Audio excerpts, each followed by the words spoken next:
Voice News. I am Palak with you. WHO claims 70 of people need vaccination to end epidemic. The European Region Director of the World Health Organization, Hans Kluge, warned on Friday that the COVID-19 epidemic would not end until at least 70% of people were vaccinated.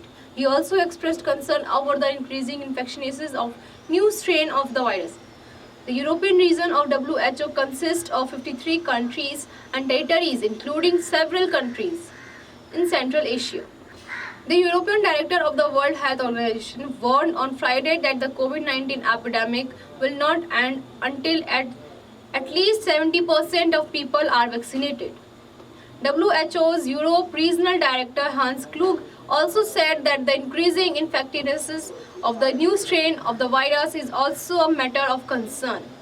Kluge said, for example, we know that the B1617 variant is more transmissible than the B117 variant, while B117 was more transmissible than the previous strain. The European region of WHO consists of 53 countries and territories, including several countries in Central Asia.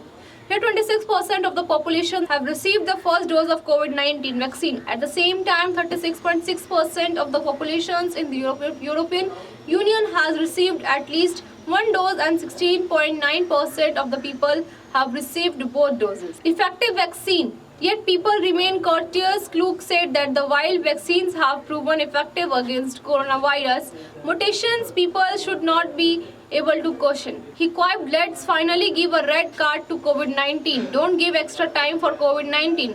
And reiterated the advice to maintain social distance and wear a face mask. Need to accelerate vaccinations. Kluge said our best friend is speed. Time is working against our.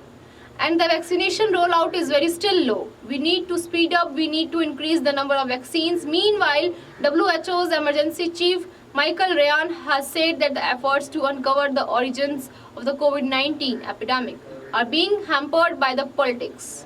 Scientists need space to work to solve the mystery. He said, "We will ask science to separate from politics." If you're watching on Facebook, then follow this page. If you're watching on YouTube, then like, subscribe and share. And don't forget to press bell icon. Thank you.